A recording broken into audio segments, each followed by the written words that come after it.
उसने करा मैंने करा।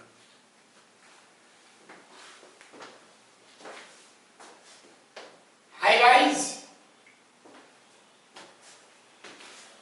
we are going to start the new chapter here after completion of the basic concept of chemistry. Today the new chapter for class 11th we are going to start is structure of atom. अच्छा बेटा structure of atom में कई चीजें हमने पीछे पढ़ा था, थोड़ा सा आप साइज का मामला थोड़ा क्लियर करेंगे। हमने पीछे एक वर्ड बोला था बड़ा कैसे साइज बढ़ता है एटम का, कैसे कम होता है, वो थोड़ा सा हम बेसिक कंसेप्ट में पढ़ चुके। तो अब यहाँ पर देखिए हमारे पास ये पार्ट 1 शुरू कर रहे हैं बेटा हम लोग। दिस इज द पार्ट 1, ये पार्ट 1 है बेटा हमारे पास। अच्छा देखिए हम स्ट्रक्चर ऑफ एटम को शुरू करते हैं। वैसे तो इलेक्ट्रॉन की डिस्कवरी, प्रोटॉन, न्यूट्रॉन, इन सब के डिस्कवरी फिर ये तो बीच में हम किसी दिन आपको थ्योरेटिकल पार्ट लिख देंगे बेटा। जो टेक्निकल पॉइंट है वो नहीं है बेटा। टेक्निकल पॉइंट क्या है स्ट्रक्चर ऑफ एटम में, हमारे पास समझना ही है हमें कि एटम किस किस चीज से मिलकर बनता है बेटा, कौन सी चीज इसमें इन्वॉल्व होती है। अब ये नहीं बोलेंगे आपके इलेक्ट्रॉन है, प्रोटॉन है, न्यूट्रॉन है, पॉजिट्रॉन, ये नहीं। हम स्ट्रक्चर ऑफ एटम को हम इस सेंस में बेटा कि कंस्ट्रक्शन ऑफ एटम कैसे हुआ है। तो हमने बेटा एटम लिखा, इसमें 4 चीजें इन्वॉल्व होंगी बेटा। देखो किसी भी एटम में हमारे पास ये एटम लिखा मैंने। अच्छा बेटा इस एटम में हमारे पास नॉर्मली बेटा 4 चीज इन्वॉल्व होंगे। दिस कंसिस्ट ऑफ बेटा, हम इसमें इन्वॉल्व करेंगे एक वर्ड सेल, एक वर्ड इन्वॉल्व करेंगे हम लोग सबसेल, एक इन्वॉल्व करेंगे हम लोग ऑर्बिट, एक इस्तेमाल करेंगे ऑर्बिटल, और एक इस्तेमाल करेंगे हम लोग नोडल प्लेन यानी कि नोड। ये देखिए किसी भी एटम को डिस्कशन करने में हमारे पास इतनी सारी चीजें होंगी बेटा। एटम या एलिमेंट के बारे में अगर हम बात करते हैं तो it consist of cell, subcell, orbit, orbital and node. अच्छा ये जो पॉइंट दिख रहे हैं बेटा अलग अलग आपको, इनको एक एक लाइन में डेफिनेशन करते हैं हम लोग। पहले आप मुझे बताओ सेल आपने सुन रखा है, किसे सेल बोलेंगे बेटा। अब ये नहीं बोल सकते कि सेल अगर ये है, आप अगर दिमाग में आ रहा आपका कि ये न्यूक्लियस है बेटा, ये आपका आपको लगता है सेल है, तो ये फिर ये क्या है। तो कभी-कभी ऑर्बिट और सेल एक ही चीज को बोल देंगे। फिर आपको वो सेल आपको दिख रहा है बेटा, अगर मैंने सेकंड बनाया तो ये आपके पास ये बन गया बेटा। आपको ऐसा लगेगा कि सेकंड है। टेक्निकली ये इस सेंस से सर्कुलर पाथ में नहीं घूमते, ये एटलीस्ट वे में घूमते, बाद डिस्कशन करेंगे। फिलहाल अगर इसको आप सेल नंबर 1 बोल रहे हो बेटा, तो इसे आप सेल नंबर 2 बोलते हो बेटा। यही ऑर्बिट नंबर 1 और ऑर्बिट नंबर 2 का डिफरेंस, कुछ फिर तो कुछ भी नहीं होगा। अच्छा लिटरली अगर हम सिंपल आम भाषा में बोलते हैं तो सेल और ऑर्बिट को सेम भाषा में बोल सकते हैं बेटा कि भाई ये जो सर्कल बने हुए न्यूक्लियस के चारों तरफ जो हम दिखाते हैं वही सेल है। लेकिन बेटा लिटरेचर अगर हम सेल की बात करते हैं तो है क्या, थोड़ा समझ पाएंगे बेटा। आप लोग मैं यहाँ पर लिख रहा हूँ बेटा, ये देखिए आपको मालूम है बेटा कहीं पर मैंने मैग्नेट लिया, ये देखिए मैंने मैग्नेट लिया, सेल को डिफाइन कर रहा हूँ बेटा। ये N और S 2 पोल है बेटा मेरे पास, साउथ पोल है, नॉर्थ पोल, ये मैग्नेट बनाया है। आपको मालूम है यहाँ पर मैग्नेट, अच्छा मैग्नेट मैंने इस समय यहां पर रखा हुआ है इस कमरे में, मान के चलिए, और इससे मैंने बाहर टेरेस में या कहीं पर या हमने छत पे बेटा आपको आयरन का डस्ट रखा हुआ है और मैग्नेट रखा हुआ है यहाँ पर। आयरन का डस्ट के कम हमने बहुत दूर, जैसे अब मान लो टेरेस पे रखा है या अपने घर पे रखा है या घंटा घर पे रखा हुआ है। अब हम उसको बोल रहे हैं मैग्नेट को, यार तू तो मैग्नेट है, खींच उस आयरन को डस्ट को या आयरन का सामान को खींच अपनी तरफ। वैसा वो नहीं खींच पा रहा होगा, चेक करिए, क्योंकि हर किसी की अपना फील्ड होता है। तो जहां तक इसका इफेक्टिव मैग्नेटिक फील्ड रहेगा उतना एरिया से केवल वो क्या करेगा बेटा, आयरन डस्ट को अपनी तरफ खींचेगा। ऐसा नहीं कि उसके मैग्नेटिक फील्ड के बाहर अगर कोई सामान रखा होगा वहां से वो किसी भी टाइप का आयरन डस्ट को अपनी तरफ नहीं खींचता। इसका मतलब किसी भी मैग्नेट का अपना मैग्नेटिक फील्ड है, मैग्नेटिक एरिया है। करंट कहीं से लीक हो रहा है, कहीं पर वायर जा रहा है, करंट लीक हो रहा है, भाई साहब करंट लीक होने का मतलब हो गया उसका भी अपना एरिया होगा। करंट का कितना एरिया तक वो करंट इन्फ्लुएंस कर रहा है। ये नहीं कि पाकिस्तान में कोई करंट वायर टूटी है और हिंदुस्तान में करंट लग रहा है, भाई साहब ऐसा नहीं होता है। करंट का भी अपना इलेक्ट्रिक एरिया होगा बेटा, इलेक्ट्रिक फील्ड होगा जहां तक वो इन्फ्लुएंस कर सकता है। इसी को मैं दूसरी एग्जांपल में बता रहा हूं, उसको भी सुनिए आप मान के चलिए कभी क्लॉक टावर की तरफ या आपके सिटी कहीं पर भी हो, आप अपनी सिटी में किसी एक जगह पर दूसरी जगह पर घूमने चले गए जहां आपको कोई नहीं पहचानता, उस जगह पर आपने कोई एबीसी काम किया तो लोगों ने आपको पीटना शुरू कर दिया। पहले एक दो लोग पीट रहे थे तो आगे जो आते जाते लोग हैं तो वो भी आपके ऊपर फिर एडिशन करने लगे, आपको और मार पड़ने लगी। क्यों? क्योंकि आपको वहां कोई नहीं जानता, आपका फील्ड जो है, आपका अपना एरिया जो है बेटा वो जीरो है। कोई कोई सोच रहा है कि आप बदमाश हो, लेकिन वही घटनाक्रम अगर आपकी कॉलोनी में होती है, आप कॉलोनी में हो, सब लोग आपको जानते हैं, कोई लोग आपको पीट रहे किसी वजह से, तो कॉलोनी के लोग आपको बचाने आ जाएंगे थोड़ी देर के लिए, बोलेंगे भैया ये शरीफ आदमी से क्यों मार रहे हो, क्यों? और कॉलोनी में फिर कोई बंदा आके आपको हाथ में लगाता। दूसरा पॉइंट ये भी देखिए, क्योंकि कॉलोनी आपका एरिया है, उन्हें मालूम है कि अगर हम इसको दो थप्पड़ मारेंगे तो हो सकता है और लोग आगे हमारी पिटाई कर दे, क्योंकि आपका एरिया बेटा हो, आपके एरिया का मतलब आपका इन्फ्लुएंस है उस जगह पर, तो आपको कोई हाथ नहीं कर सकता। लेकिन आप अपने एरिया से बाहर निकलो, बदमाशी करोगे तो पिटोगे भी। पॉइंट केवल एक हुआ बेटा, मैग्नेटिक फील्ड होता है, हर आदमी का अपना एक एरिया होता है जहां तक वो इन्फ्लुएंस कर पाता है। और तीसरा पॉइंट बेटा, कोई भी इलेक्ट्रिसिटी जा रही है, करंट जा रहा है तो उसका इलेक्ट्रिक फील्ड होगा। इन द सिमिलर वे बेटा, जो सेल की बात कर रहे हैं बेटा, ये सेल ऐसा देखो, ये न्यूक्लियस है, मैं थोड़ा बना रहा हूं बेटा, आपको समझना पड़ेगा बेटा। ये देखिए मैंने ये न्यूक्लियस बनाया और आपके पास ये पी और एन सेंटर में बेटा न्यूक्लियस, और ये मैंने ये बना बेटा ए। अच्छा अब देखिए बेटा, ये सर्कुलर पाथ नहीं है बेटा, ये 3D है बेटा पूरा। ये देखिए area expanded all around the nucleus, ये न्यूक्लियस है बेटा, मैं रिपीट कर रहा हूं, ये न्यूक्लियस है ये, और ये एरिया बेटा, हमने बोला area expanded all around the nucleus when electron experience the force of attraction. ये देखिए इलेक्ट्रॉन यहां है, इलेक्ट्रॉन यहां है, जहां पर भी इलेक्ट्रॉन है बेटा उसको ऐसा लग रहा है कि कोई न्यूक्लियस उसको अपनी तरफ खींच रहा है। तो जहां तक इलेक्ट्रॉन फोर्स ऑफ अट्रैक्शन को रियलाइज करेगा या इन फोर्स ऑफ अट्रैक्शन को एक्सपीरियंस करेगा बेटा, उस पूरे एरिया का नाम सेल होता है बेटा। यानी कि एक लाइन बोलूंगा तो area expanded all around the nucleus when electron experience the force of attraction. बेटा जिस डिस्टेंस से इलेक्ट्रॉन फोर्स ऑफ अट्रैक्शन को रियलाइज नहीं करता या एक्सपीरियंस नहीं करता तो वो सेल नहीं है। सेल मींस एक छोटा सा पॉइंट नहीं है, सेल पूरा एरिया है जो न्यूक्लियस के चारों तरफ एक्सपेंडेड एरिया है, जहां वो फील करता है, वो एक्सपीरियंस करता है कि कोई फोर्स उसको अपनी तरफ खींच रहा है। तो जहां तक न्यूक्लियर पावर इलेक्ट्रॉन को अपने चारों तरफ इन्फ्लुएंस करता है, उसे अपनी तरफ अट्रैक्ट करता है बेटा, उस एरिया का नाम आपका सेल है। अभी लिख रहा हूं बेटा मैं, सेल का मतलब हो गया फिर आपके पास area expanded all around the nucleus. ये देखिए area expanded all around the nucleus,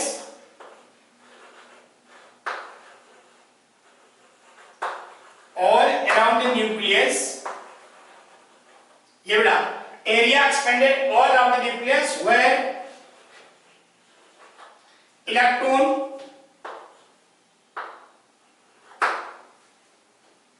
electron experience the force of attraction, experience the force of attraction, force of attraction।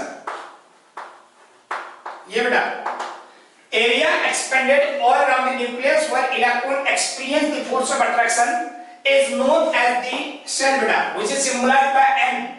जो इसका सिंबल होगा बेटा, ये इसका जो सिंबल है which is symbolized by small n बेटा, ये, और इसकी वैल्यू जो होंगी बेटा उनको हम लोग बोलते हैं बेटा k l m n p q तक बेटा, 7 1 to 7 आपके पास, या इनको बोलते हैं बेटा हम लोग दूसरी भाषा में 1 2 3। ये अब थोड़ा सुनिएगा बेटा, सेल खाली एक ऑर्बिट नहीं है, घूमने का रास्ता नहीं है बेटा, बल्कि वो पूरा एक 3D स्पेस है, area expanded all around the nucleus where electron experience the force of attraction employed by the nucleus, force of attraction employed by the nucleus लिख देता हूं,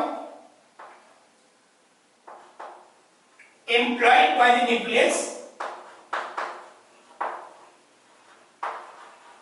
ये बेटा employed by the nucleus, employed by the nucleus जो force of attraction experience करता है electron, उस पूरे एरिया का नाम सेल है बेटा, which is symbolized by n और n की वैल्यू बेटा k l m n o p q या 1 2 3 4 5 6 बेटा जो भी है, ये बेटा सेल है। हमने थोड़ा डिस्कशन किया बेटा सेल क्या चीज है। अच्छा देखो सब सेल का मतलब है बेटा, अच्छा मैं एक काम कर लेता हूं, पहले ये एटम को मैं स्कूल सपोज कर लेता हूं। देखिए ये स्कूल है, आपके स्कूल के टर्म्स में ही बता रहा हूं बेटा, ये स्कूल है आपका, स्कूल में बहुत सारे लोग होते हैं, देखो ये प्रिंसिपल है, वाइस प्रिंसिपल है, टीचर्स है, स्टूडेंट्स है और खाली जगह है बेटा जहां पर आप मैदान, ऐसा कोई स्कूल जहां पर खेलने का मैदान नहीं है तो उसको आप स्कूल नहीं बोल सकते। देखिए एक स्कूल जिसमें प्रिंसिपल नहीं है तो वो भी स्कूल नहीं है, एक बहुत बढ़िया स्कूल है, टीचर्स बहुत बढ़िया है, स्कूल का इंफ्रास्ट्रक्चर बहुत बेहतरीन है, लेकिन स्टूडेंट्स एक भी नहीं है। तो किसी स्कूल में स्कूल तब तक है बेटा जब तक उसमें स्टूडेंट है। तो इसका ना स्कूल बनने के लिए या स्कूल होने के लिए ये सारी चीजें होनी चाहिए, प्रिंसिपल होने चाहिए, वाइस प्रिंसिपल होना चाहिए, टीचर्स होने चाहिए, स्टूडेंट्स होना चाहिए और खाली जगह भी होना चाहिए खेलने के लिए बेटा। ये सारे कंटेंट मिलके एक स्कूल बनेगा बेटा। In the similar way principal है, फिर ये प्रिंसिपल, हमने बोला प्रिंसिपल का अपने एरिया होता है। देखिए प्रिंसिपल साहब अपने स्कूल के बाउंड्री तक अच्छे खासे अपने पावर का इस्तेमाल करेंगे, लेकिन कभी आपको बड़े दूसरे सिटी में आपके प्रिंसिपल दिखते हैं तो आप कल्टी मार के निकल जाते हो या नहीं पहचानते, जबकि स्कूल के अंदर उनको गुड मॉर्निंग गुड आफ्टरनून आपको बोलना पड़ेगा क्योंकि वो आपके उस समय चीफ है। तो पॉइंट केवल इतना है कि उनका अपना इन्फ्लुएंस है, उस वक्त अगर आप ऐसा नहीं करेंगे या उनका कहना नहीं मानोगे तो आपको पनिश किया जाएगा क्योंकि उनकी अथॉरिटी के अंदर है। लेकिन वो सब जगह अथॉरिटी नहीं है, अपने स्कूल के गेट के बाहर उनकी अथॉरिटी नहीं है। इसका मतलब हो गया कि उनका एरिया वहां तक है बेटा, तो influence area inside the gate of school बेटा, वही आपका सेल। अच्छा सब सेल बोल रहे हैं बेटा वाइस प्रिंसिपल।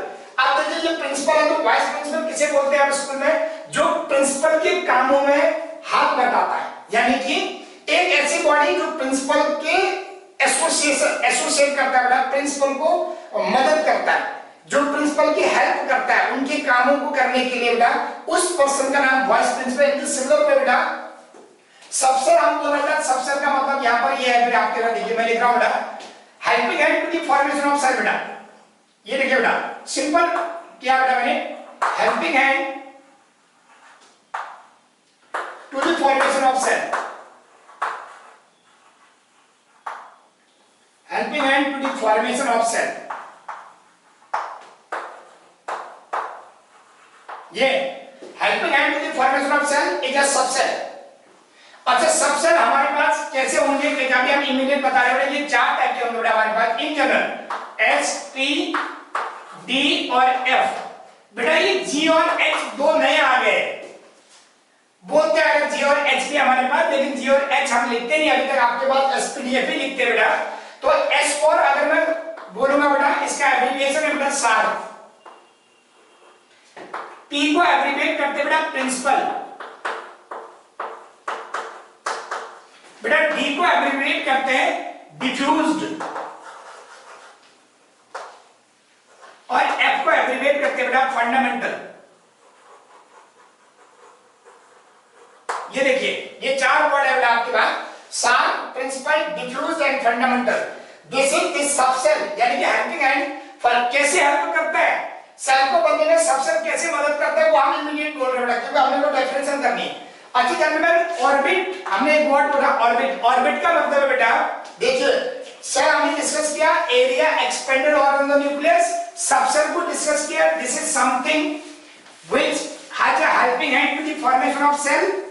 अब हम पहुंचे ऑर्बिट में। बेटा ऑर्बिट का मतलब है, जैसे आप थोड़ा सा सुनिए बेटा, ट्रेन चल रही है कहीं पर, ट्रेन अगर मैं बोलूंगा कि रोड पे ट्रेन चल रही है, भाई साहब मैं बिल्कुल गलत बोल रहा हूं, रोड पे ट्रेन नहीं चल सकती, ट्रेन चलने के लिए रेलवे ट्रैक चाहिए। तो अगर मैं बोलूं रेलवे ट्रैक पे ट्रेन चल रही है तो बिल्कुल सही है वो, यानी कि ट्रेन के चलने का रास्ते का नाम ट्रैक है बेटा। ये देखिए, ये रेलवे का जो ट्रैक है बेटा, ये आपका ट्रेन का चलने का रास्ता है। भाई साहब रोड अगर बोल रहे हैं तो उसमें व्हीकल चलेंगे, two wheeler, four wheeler, three wheeler ये चलेंगे बेटा। तो रोड उन्हीं का नाम है जहां पर व्हीकल चलेंगे बेटा। और आप बोल सकते हैं, अगर आप बोल रहे हो किसी को भी यार मैं रोड में चल रहा हूं, तू भी आजा साथ चलेंगे, वो आपकी रोड नहीं है, आपको कोई भी पीछे से आकर टक्कर मार देगा, पहुंचा देगा आपको। रीजन भी वो आपने किसी व्हीकल की जगह पर ऑक्युपाइड किया है। आपका चलने का रास्ता फुटपाथ है, रोड के दोनों तरफ आपको चलने का रास्ता बनाया जाता है, तो उसका प्रॉपर नाम है बेटा फुटपाथ। तो आपके चलने का रास्ता फुटपाथ है, रोड नहीं है। और व्हीकल चलने के रास्ते का नाम रोड है बेटा। उन द सिमिलर वे जहां पर एयरक्राफ्ट चलते हैं, पैदल नहीं आते एयरक्राफ्ट, रेलवे ट्रैक पे भी नहीं आते एयरक्राफ्ट, एयरवेज से आते हैं, तो एयरवेज उसका नाम हो गया बेटा। ठीक है बेटा, व्हीकल चलने का रास्ते का नाम हो गया बेटा रोड, ट्रेन चलने का रास्ते का नाम हो गया बेटा रेलवे ट्रैक, आपके चलने का रास्ते का नाम हो गया बेटा footpath. In the similar way aircraft चलने का रास्ते का नाम हो गया एयरवेज। तो आपको ये इसी में जो ऑर्बिट है बेटा, ऑर्बिट को हम बोल रहे बेटा फिर जिस रास्ते से इलेक्ट्रॉन न्यूक्लियस के चारों तरफ घूमता है, यानी कि the path through which a electron revolve nucleus, path through which an electron revolve nucleus is known as orbit। Orbit का मतलब हो गया path followed by the electron to revolve nucleus। मैं यहां लिख रहा हूं ऑर्बिट, आप देखिए ये ऑर्बिट लिख दिया बेटा मैंने। ऑर्बिट का मतलब हुआ बेटा the path followed by the nucleus, followed by the path followed by the electron to revolve nucleus, path followed by the electrons, followed by the electrons to revolve nucleus। ये बेटा जिस रास्ते में इलेक्ट्रॉन न्यूक्लियस को भ्रमण करेगा उस रास्ते का नाम हो गया बेटा आपके पास ऑर्बिट। अच्छा अब बात हुई है ऑर्बिटल। अच्छा ऑर्बिटल का मतलब देखिए आप, ऑर्बिट ये हो गया था बेटा, अब एक वर्ड इस्तेमाल और हुआ ऑर्बिटल। ये बेटा ऑर्बिटल, दिस ये जो ये ऑर्बिट है वो ऑर्बिटल है, ये पाथ है, path followed by the electron to revolve nucleus. अच्छा देखो ऑर्बिटल का मतलब है बेटा, सपोज कर लीजिए आपने अपने घर में गैराज बना रखा है, आपको किसी ने पूछा आपकी वो कहाँ है, गाड़ी कहाँ है, आपकी कार कहाँ है, तो आपने जवाब दिया कमरे में बंद है। ये नहीं बोल सकते आपका आंसर होगा प्रॉपर गैराज में गाड़ी खड़ी है। तो गाड़ी जहां पर होगी वो उसका नाम गैराज हो गया। एक और पॉइंट और बेटा, अगर हम मान के चलिए आपके घर में बहुत सारे कमरे हैं, एक कमरे में आप पूजा करते हो तो उसका नाम मंदिर बोलते हो, घर पे एक मंदिर है हमारा, ऐसा कमरा तो वो भी है, जहां आप सोते हो उसका नाम बेडरूम है, जहां पढ़ाई करते हो नहीं करते हो अलग बात है, जहां पढ़ाई के रूम बने उसका नाम स्टडी रूम है। इन द सिंगल न्यूक्लियस के चारों तरफ का 3D स्पेस जहां पर इलेक्ट्रॉन मिलेगा ही मिलेगा उसका नाम है बेटा orbital. 3D space around the nucleus, 3D space around the nucleus, around the nucleus where there is a maximum possibility of, there is a maximum possibility of, maximum possibility, there is a maximum possibility of finding electron। ऐसा electron का रहने का घर उसका नाम orbital है बेटा। 3D space around the nucleus where there is a maximum possibility of finding electron is orbital बेटा, इसका नाम ऑर्बिटल है बेटा। अच्छा एक वर्ड हुआ बेटा नोड। देखिए नोड, नोडल प्लेन बेटा हम निकालेंगे नोड, फिलहाल आपका नोड हुआ बेटा, तो नोड का मतलब हुआ बेटा हमारे पास सिंपल पॉइंट में जिस जगह पर कभी इलेक्ट्रॉन नहीं मिलेगा, न्यूक्लियस के चारों तरफ का वो जगह जहां पर कभी इलेक्ट्रॉन नहीं मिलेगा बेटा उसका नाम नोड हुआ। The space where there is a minimum possibility of space around the nucleus, around the nucleus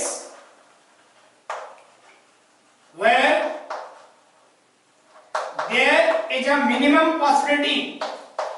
There is a minimum possibility of finding electron. ये बेटा, the space around the nucleus where there is a minimum possibility of finding electron is known as node. ये आपके पास आ गया.